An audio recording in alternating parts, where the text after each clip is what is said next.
ஜனவரி தலைநாள் அன்று முதல் நாள் அன்று சென்னையில் இதே தாயகத்தில் நூற்றுக்கணக்கான பத்திரிகையாளர்களையும் தொலைக்காட்சி ஊடக நண்பர்களையும் சந்தித்து வந்த நான் இந்த ஆண்டு ஜனவரி முதல் நாள் திருச்சி மாநகரில் செய்தியாளர்களையும் ஊடக நண்பர்களையும் சந்திக்கும் வாய்ப்பை ஏற்படுத்த வேண்டியதாயிற்று. மறுநாள் காலையிலேயே சமத்துவ நடைபயணத்தை தமிழ்நாடு முதலமைச்சர் அருமை சகோதரர் மாண்புமிகு தளபதி ஸ்டாலின் அவர்கள் தொடங்கி வைக்க 12ஆம் தேதி ஜனவரி மதுரை மாநகரில் நிறைவு கூட்டம் நிகழ்த்திவிட்டு அதன் பின்னர் என் சொந்த ஊராகிய கலிங்கப்பட்டிக்கு சென்று ஒரு வார காலம் பொங்கல் விழாவை ஒட்டி நாள்தோறும் மக்களை சந்தித்துவிட்டு நேற்று முன்தினம்தான் நான் சென்னை வந்து சேர்ந்தேன். உங்களுக்கு தாமதமாக பொங்கல் வாழ்த்துக்களை தெரிவித்தாலும் என்னுடைய இதயம் நிறைந்த வாழ்த்துக்களை, பொங்கல் வாழ்த்துக்களை, இந்த ஆண்டுக்கான வாழ்த்துக்களை உங்களுக்கு நான் தெரிவித்துக் கொள்கிறேன். இன்று நடைபெற்ற மறுமலர்ச்சி திராவிட முன்னேற்றக் கழகத்தின் மாவட்ட செயலாளர்கள் கூட்டத்தில் தேர்தல் அறிக்கை தயாரிப்பு குழு அறிவிக்கப்பட்டது. அதில் கழகத்தின் துணை பொதுச் செயலாளர் திமு ராஜேந்திரன், கொள்கை விளக்க செயலாளர் வந்தியத்தேவன், சட்டத்துறை செயலாளர் சூரி நந்தகோபால், தணிக்கைக்குழு உறுப்பினர் செந்தில் செல்வன், இலக்கிய அணி செயலாளர் காரை செல்வராஜ், இளைஞரணி செயலாளர் தம்பி ஆசை தம்பி ஆகியோர் கொண்ட 6 பேர் கொண்ட குழு அமைக்கப்பட்டிருக்கிறது. அவர்கள் தேர்தல் அறிக்கையை தயாரிப்பார்கள். மறுமலர்ச்சி திராவிட முன்னேற்றக் கழகம் எதிர்வரும் 2026 சட்டமன்ற தேர்தலை சந்திக்க நிதி திரட்டுகின்ற பணியிலே தன்னை ஈடுபடுத்திக் கொண்டிருக்கின்றது.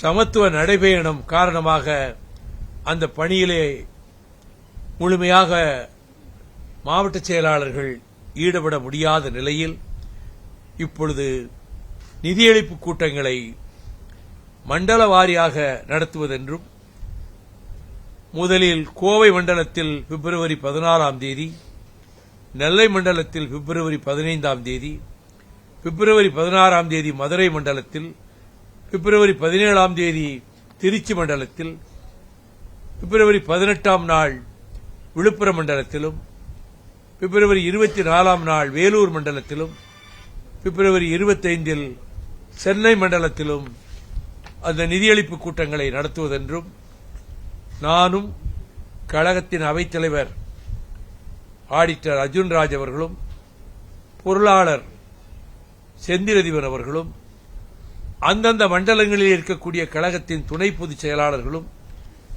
பங்கேற்று நிதியை பெற்றுக் கொள்வதென்றும் தீர்மானிக்கப்பட்டது. தீர்மானங்கள் நிறைவேற்றப்பட்டிருக்கின்றன. அதில் மிக முக்கியமான தீர்மானம் தமிழக ஆளுநர் இந்திய அரசியல் சட்டத்தின் 176வது பிரிவின்படி மாநில அரசு தயாரித்துக் கொடுக்கின்ற ஆளுநர் உரையைத்தான் அவர் வாசிக்க வேண்டும். அதிலே அவர் எந்த வாசகங்களையும் நீக்குவதற்கோ புதிதாக அவரது சொந்த கருத்துக்களை ஆளுநர் உரையிலே திணிப்பதற்கோ சேர்ப்பதற்கோ அரசியல் சட்டத்தில் இடமில்லை. ஆனால் வழக்கம் போலவே இந்த ஆண்டும் ஆளுநர் RN ரவி அவர்கள் சட்டப்பேரவையினுடைய மரபையும் மாண்பையும் துச்சமாக கருதி பேரவையில் தனது அரசியல் சட்ட கடமையை நிறைவேற்றாமல் வெளியேறியது மட்டுமன்றி சட்டப்பேரவை அரசை விமர்சித்து அவர் அறிக்கையும் வெளியிட்டார். ஏறத்தாழ இதேபோல கேரள சட்டமன்றத்திலே இருக்கக்கூடிய ஆளுநர் ராஜேந்திர அர்லேக்கர் ஒன்றிய அரசுக்கு விமர்சனம் செய்யக்கூடிய சொற்களை எல்லாம் நீக்கிவிட்டு அவர் தன்னுடைய விருப்பம் போல அந்த அறிக்கையை வாசித்து அவரும் அரசியல் சட்ட கடமையை மீறியுள்ளார். கர்நாடக மாநிலத்திலும் ஏறத்தாழ இதுபோலவே நடந்துள்ளது. பேரறிஞர் அண்ணா அவர்கள் 1953 ஆளுநர் பதவி தேவையில்லை மாநிலத்திற்கு, அது நீக்கப்பட வேண்டும் என்ற கருத்தை தெரிவித்தார். அந்த கருத்தைத்தான் நான் நாடாளுமன்ற மாநிலங்களுடைய அவையிலே இருந்தபோதும் மக்களவையில் இருந்தபோதும் இந்த கருத்தை நான் பதிவு செய்திருக்கிறேன். எனவே தமிழக அரசு ஒத்த கருத்துடைய மாநில அரசுகளை கலந்து பேசி சட்ட திருத்தத்தை, அரசியல் சட்ட திருத்தத்தை இந்திய நாடாளுமன்றத்திலே கொண்டு வருவதற்கான முயற்சிகளை மேற்கொள்ள வேண்டும் என்று மறுமலர்ச்சி திராவிட முன்னேற்றக் கழகம் கேட்டுக்கொள்கிறது. ஆளுநர் பதவியே அகற்றப்பட வேண்டிய ஒன்று என்பதுதான் எங்களுடைய தொடக்க காலத்திலிருந்து நாங்கள் கொண்டிருக்கின்ற நிலைப்பாடாகும். மீனவர்கள் கைது செய்யப்படுவதும், அவர்களை இங்கே கைது செய்து கொண்டு போய் அங்கே இலங்கை தீவிலே சிறையில் அடைப்பதும் ஒரு அன்றாட நிகழ்வு போல ஆகிவிட்டது. அதனால்தான் தற்போதும் மீனவர்கள் கைது செய்யப்பட்டு அங்கே கொண்டு போய் சிறையில் அடைக்கப்பட்டிருக்கிறார்கள். அவர்களை உடனடியாக விடுவிப்பதற்கு மத்திய அரசு முன்வர வேண்டும். மாநில அரசு ஏற்கனவே தமிழகத்தினுடைய முதலமைச்சர் அவர்கள் அது குறித்து வேண்டுகோள் விடுத்திருக்கின்றார். இந்த மாவட்ட செயலாளர்கள் கூட்டத்தில் மிக முக்கியமாக சமத்துவ நடைபயணத்தை வெற்றியடைய செய்ததற்கு மாவட்ட செயலாளர்களுக்கு நன்றி தெரிவிக்கின்ற விதத்திலே உரைகள் நிகழ்த்தப்பட்டன. அவர்கள் அதை சிறப்பாக்கி தந்தார்கள். அதிலே பங்கேற்றவர்களுக்கும் நாங்கள் நன்றி தெரிவித்து எங்களுடைய கருத்தை பதிவு செய்திருக்கிறோம். இப்ப நீங்க ஏதாவது கேளுங்க, நான் சொல்றேன். தேசிய ஜனநாயக கூட்டணியினுடைய தலைவர்கள் பொதுக்கூட்டம் நடக்குது. பிரதமர் மோடி தமிழ்நாட்டுக்கு வந்திருக்காரு. அவங்க பாஜக சொல்றது பிரதமர் மோடி தமிழகம் வந்திருக்கிறார், சூரியன் மறையும், இலை தாமரை மலரும் அப்படின்னு பேசியிருக்காங்க. எப்படி பாக்குறீங்க? சூரியன் மாலையில் மறைந்தாலும் காலையில் எழுந்துவிடும். அதுபோல திராவிட முன்னேற்ற கழகத்தினுடைய உதயசூரியனுக்கு மறைவே இல்லை. த சன் நெவர் செட்ஸ். திமுக கழகத்தை பொறுத்தமட்டில் திராவிட இயக்கம் 75 ஆண்டு கால தியாக பாரம்பரியத்தை கொண்டது. வியர்வையிலும் கண்ணீரிலும் ரத்தத்திலும் எழுதப்பட்ட தியாக வரலாறு தான் திராவிட இயக்கம். அதை அடியோடு துடை தெரிவோம் என்று உள்துறை அமைச்சர் அமித்ஷா அவர்கள் பேசியது வரம்பு மீறியதாகும். அவருடைய பதவிக்கு அது பொருத்தமானதல்ல. ஆணவத்தோடும் அகந்தையோடும் ஒரு 75 ஆண்டு கால தியாக வரலாற்றை கொண்ட ஒரு இயக்கத்தை துடைத்தெறிவோம் என்று பேசுவது மிகவும் கண்டனத்துக்குரியதாகும். எனது கண்டனத்தை ஆளுநருக்கு இங்கே அவர் எப்படி வரம்பு மீறி செயல்படுகிறாரோ அதைப் போல உள்துறை அமைச்சரும் வருகிற போதெல்லாம் திராவிட இயக்கத்தை, திராவிட முன்னேற்ற கழகத்தை அவர் ஒழித்து கட்டுவேன் என்கிற முறையிலே பேசுவது கண்டனத்துக்குரியது. அது நடக்கக்கூடாது, நடக்க முடியாதது.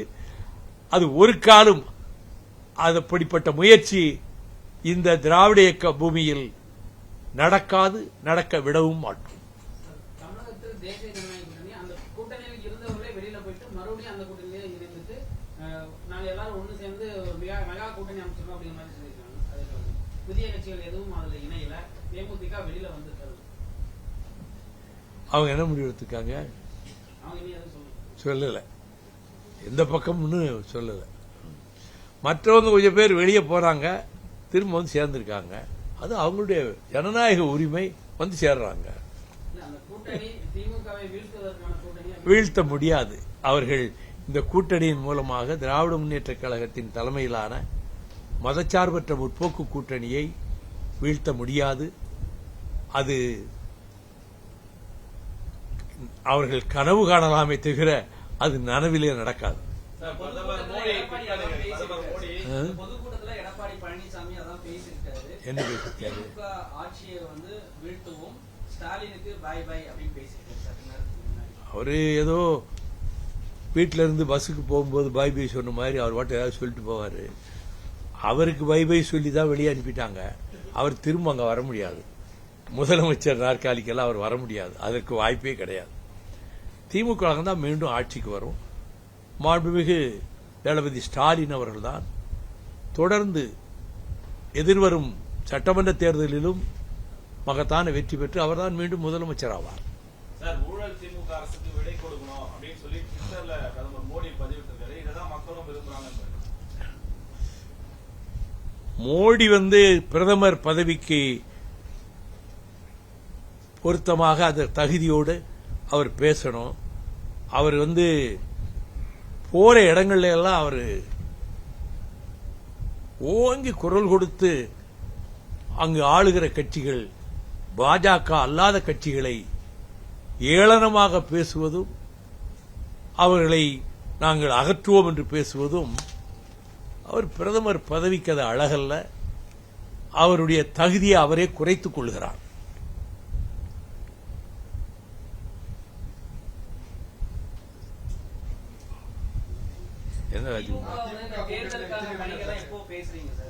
அது தேர்தல் அறிவிப்பு வந்த பிறகுதான் அவங்க அதை தொடங்குவாங்க. அப்பதான் பேசுவோம். அதை எதிர்பார்த்து அறிவிப்பை தான் எதிர்பார்த்துட்டு இருக்காங்க அவங்க. இல்லைங்க, இல்ல இல்ல, எதுவும் சொல்லல. அதுக்குரிய நேரம் வரும்போது, அறிவிப்பு வரும்போது அப்ப பேச்சுவார்த்தைக்கு அழைப்பாங்க. அப்படி பேச்சுவார்த்தைக்கு அழைத்தால் நாங்களும் ஒரு குழுவை அதற்குள்ளாக அறிவித்து அந்த குழு போய் பேச்சுவார்த்தை நடத்தும். அது அந்த பேச்சுவார்த்தை குழு அமைக்கப்பட்டு அந்த குழுவோடு நாங்கள் தலைமை நிர்வாகிகள் உட்கார்ந்து பேசி முடிவு செய்து கேட்க வேண்டிய எண்ணிக்கை. அதை முன்கூட்டி சொல்ல முடியாது. பொதுவாக இந்த தேர்தலை எப்படி பார்க்கலாம் சார்? ஏன்னா திராவிட இயக்கத்திற்கான ஒரு கூட்டணி, மதச்சார்பற்ற ஒரு கூட்டணி தொடர்ச்சியா நீங்க இந்தியா கூட்டணி தமிழ்நாட்டில் பேசிட்டு வரீங்க. ஆனா திராவிட இயக்கமான ஒரு அதிமுக பாஜக மக்கள் இதை எப்படி புரிஞ்சுக்குவாங்க? இல்ல அதிமுகவுக்கு இது எப்படி இருக்கும் தேர்தல்? மக்கள் அதிமுக இணைந்துள்ள அந்த கூட்டணியை நிராகரிப்பார்கள். அவர்களால் வெற்றி பெற முடியாது. அவர்களால் திராவிட முன்னேற்றக் கழகத்தின் தலைமையிலான கூட்டணியை எதிர்கொண்டு வெற்றி பெற ஒரு காலம் முடியாது.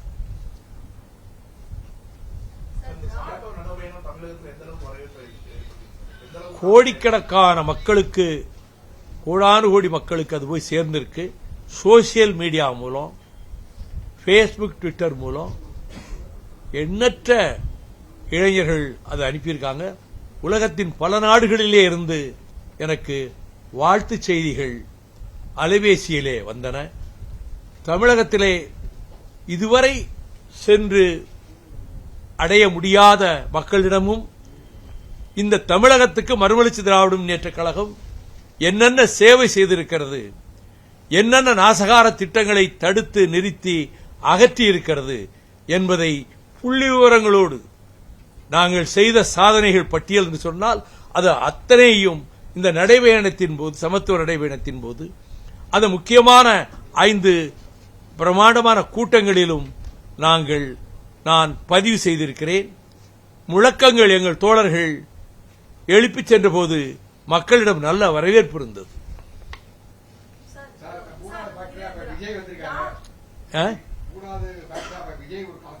ஆமா, அது ஒரு பரீட்சை மாதிரி. தேர்தல் முடிஞ்ச பிறகுதான் அதை பற்றி சொல்ல முடியும். அது எவ்வளவு தாக்கம் ஏற்பட்டிருக்குங்கிறது தேர்தலின் போதுதான், தேர்தல் முடிவுக்கு பிறகுதான் தெரியும். சரி, அதனால என்ன, அவருக்கு ஒரு சின்னம் கிடைச்சிருக்கு. அது மாதிரி மக்கள் நீதி மையத்துக்கு டார்ச் லைட் கொடுத்திருக்காங்க, அதுபோல கிடைச்சிருக்கு. எலெக்ஷன் கமிஷன் அறிவிச்சிருக்கு. நான் கட்சி ஆரம்பிப்பதற்கு ஜனநாயகத்தில் எல்லோருக்கும் உரிமை உண்டு. அதுபோல கலை உலகத்திலிருந்து வந்த சகோதரர் நடிகர் விஜய் அவர்கள் அவர் கட்சி தொடங்கி இருக்கிறார். அதனால அவர் அந்த தொடங்கிய கட்சிக்கு ஆதரவு திரட்டுகின்ற முயற்சியில் ஈடுபடுவார்.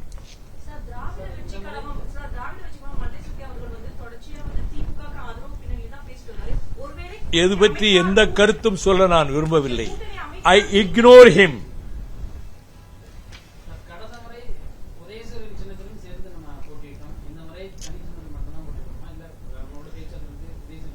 தேர்தல் அறிவிப்பு வரட்டும், குழு அமைக்கப்படட்டும், அதுக்கு பிறகு இதுக்கெல்லாம் நான் பதில் சொல்றேன்.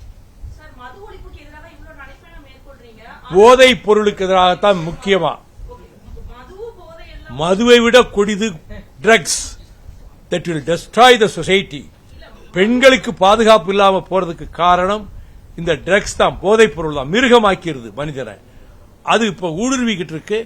அது பேராபத்தாக தமிழகத்துக்கு இன்னொரு பஞ்சாப் மாதிரி ஆயிடக்கூடாதுங்கிறதுக்காக அதை முதன்மைப்படுத்தி என்னுடைய பிரச்சாரத்திலே வைத்திருக்கிறேன்.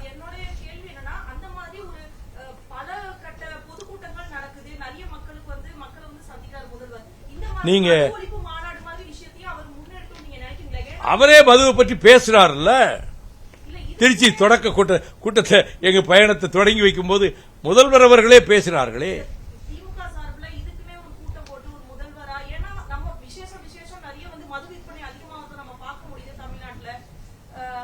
நீங்க இந்த தாயகத்துக்கு முதல் முறையா வரேன்னு நினைக்கிறேன் இல்லையா? Welcome, you are welcome here. முதல் முறையா வந்திருக்கீங்க. நல்ல கேள்வி கேளுங்க, நான் பதில் சொல்றேன். ஆமாங்க, நான் 1200 கிலோமீட்டர் 1000 பேரோட நடந்திருக்கிறேன்.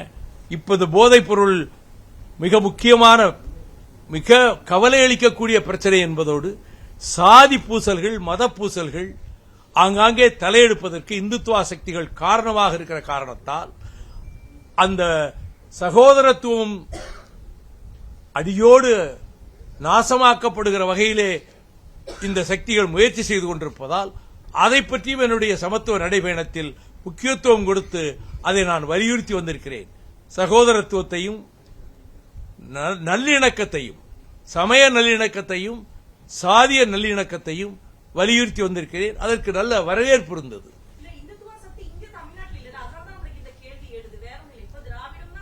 இந்துத்துவ சக்திகள் நுழைய பிரவேசிக்க முயற்சிக்கின்றன. அந்த முயற்சி வெற்றி பெறாது. எச்சரிக்க வேண்டியது, திராவிட இயக்கத்திலேயே 62 ஆண்டுகள் பொது வாழ்விலே பயணித்து வந்திருக்கக்கூடிய எனக்கு, 5½ ஆண்டுகள் சிறைவாசத்தை ஏற்றிருக்கக்கூடிய எனக்கு, என்னுடைய பொது வாழ்வினுடைய கடமையில் ஒன்றாக இதை செய்திருக்கிறேன்.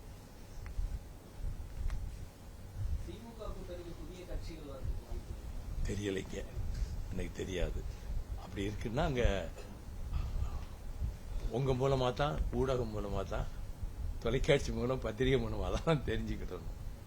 இந்திய கூட்டணி ஒரு பிரதமரை கூப்பிட்டு ஒரு மிகப்பெரிய மாநாடு மாதிரி நடத்திட்டாங்க. இந்தியா கூட்டணி தேர்தல் பணிகளை எப்ப தொடங்க? அது திராவிட முன்னேற்ற கழகம் ஏற்கனவே மாநாடு அறிவிச்சிருக்காங்க, அவங்க அறிவிப்பாங்க. மாநாடு அவங்க மட்டும் தான் கூட்டணி கட்சி தலைவர் எல்லாரும் சேர்ந்து ஒரே மேடையில எப்ப சார்? அதுக்கு ஒரு நிகழ்ச்சி ஏற்பாடு செய்வாங்க, அது நடக்கும்.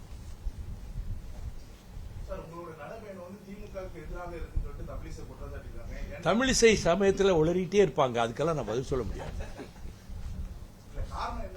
நான் உங்க கேள்விக்கு பதில் சொல்லிட்டேன், வேற கேள்விக்கு போங்க.